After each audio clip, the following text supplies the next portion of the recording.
Kaugnay po sa inaugurasyon ni dating Pangulo at ngayon po'y bumabalik na Pangulo ng Estados Unidos si Pangulong Donald Trump, mga kabombo.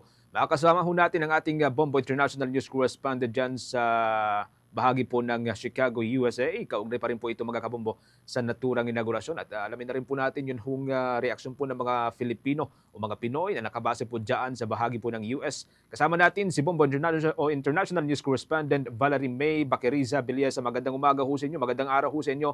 Welcome muli sa Bombo Radio Philippines, si Bombo Genesis po ito with us, si Bombo Ever. Kamusta ho ngayon dyan? Kamusta ang, itong tinatawag na Donald Trump fever ngayon? Dahil talagang kakaiba yung sitwasyon nitong si Trump, naging celebrity, presidente, na-convict sa kaso at kalaunan ay bumabalik sa pwesto. Bombo Valerie. Okay, magandang umaga Pilipinas. Today or tomorrow is a pivotal time for American history kasi si President-elect Donald Trump is going to take his oath as the President of the US.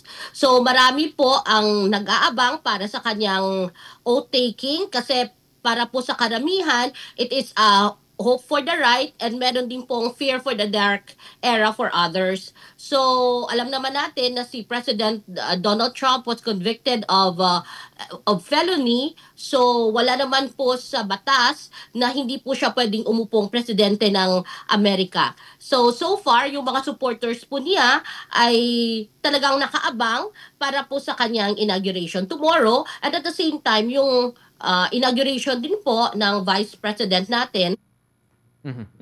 Okay, as per initial report dyan sa US, gaano karami yung mga imbitado at yung final venue na pagdadausan nitong inaugurasyon?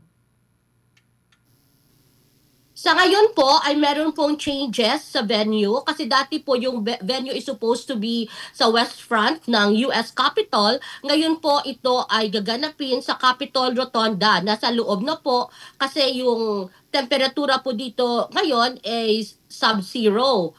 So ini-expect nila tomorrow or na magkakaroon ng somehow very dangerous temperature bukas. So, nag-decide sila, last Friday actually, na gaganapin ito sa Capitol Rotonda. This Capitol Rotonda is inside the Capitol. If maalala po natin, nung nagkaroon po ng protesta last time sa result ng election, dito po naganap yung mga protesta ng mga supporters po ni then former President Trump. So this is also historic kasi nangyari po yung last na nagkaroon ng oath-taking sa loob po ng Capitol ay yung 1985 pa po sa pag-oath-taking ni former President Ronald Reagan. Marami pong mga guests ang inaabangan bukas. Yung rotonda po can only accommodate around a few guests. So yung mga nasa loob po ay yung mga talagang invited and important personalities, gaya po ng mga world leaders na mag-a-attend.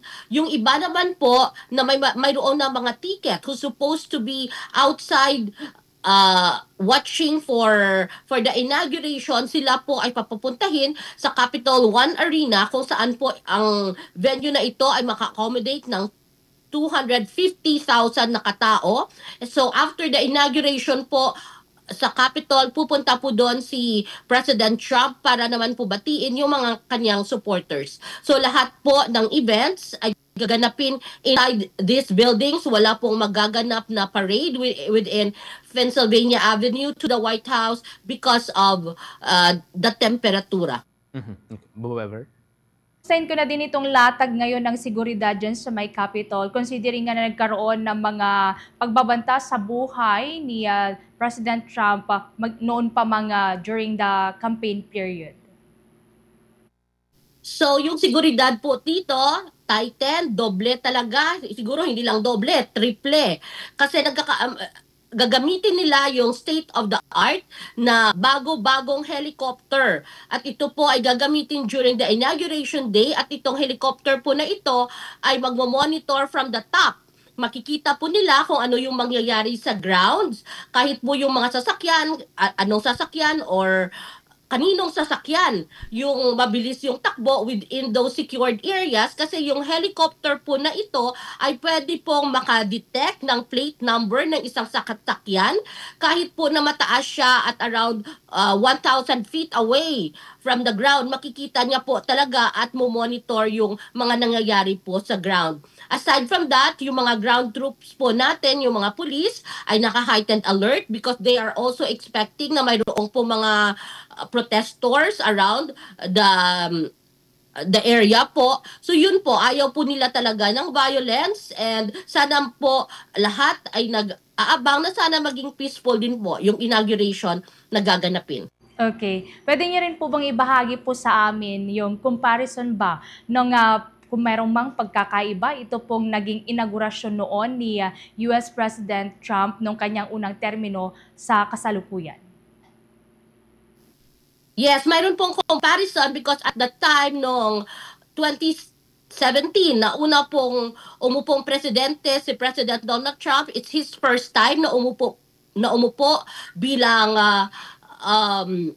someone na inexperienced, but at the time wala po siyang karanasan sa public office, hindi po siya naging military. So based po sa history at that time, bago-bagong presidente, hindi niya pa alam yung mga kalakaran. Somehow may knowledge siya, but hindi pa as much as sa ngayon po. Talaga pong experience na si President Trump, alam niya na kung ano yung gagawin niya, alam niya na kung sino yung pipiliin niyang mga tao na mag-work sa kanyang administration.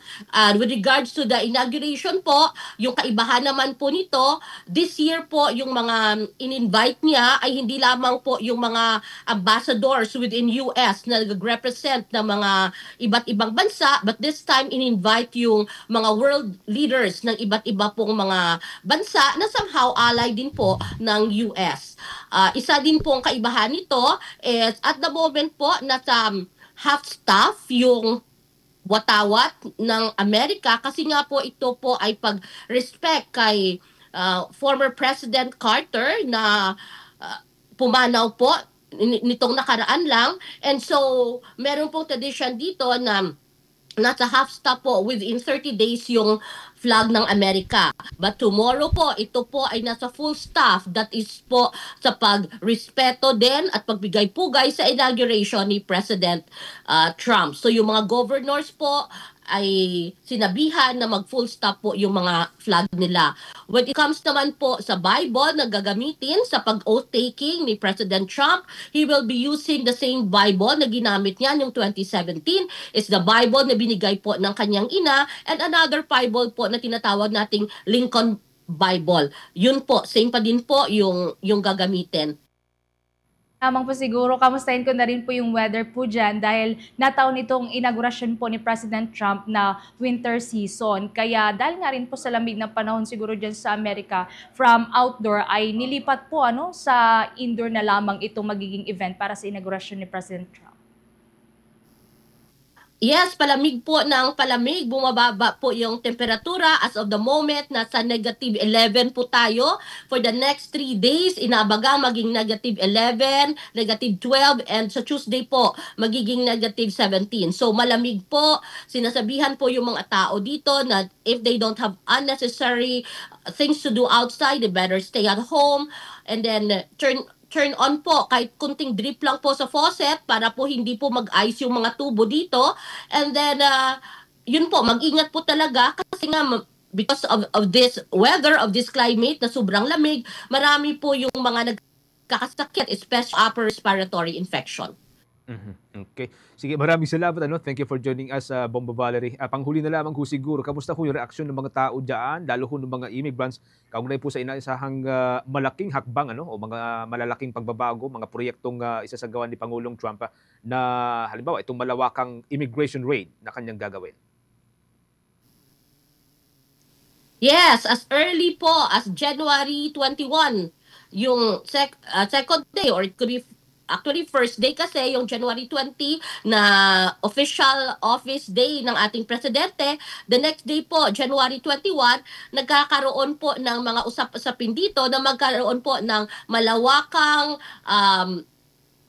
clean up when it comes to immigration.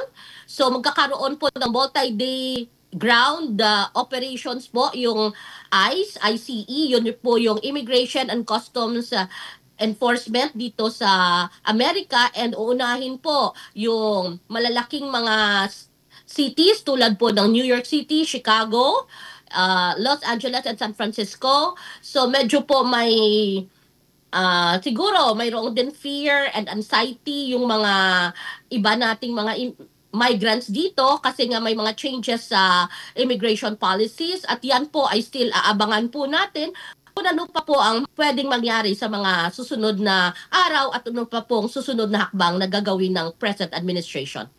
And by then, makikibalita pa rin kami kung anong mga development dito. Mga sabi nga ninyo, susunod na hakbang. Maraming salamat po, Bombo Valerie. Ingat po kayo dyan. Ang ating pong Bombo International News Correspondent, nakabase po sa may Chicago, USA, si Bombo International News Correspondent Valerie May Baqueriza Villas sa mga kabombo. Kaugnay po sa inaugurasyon, pangalawang termino nitong si US President Donald Trump.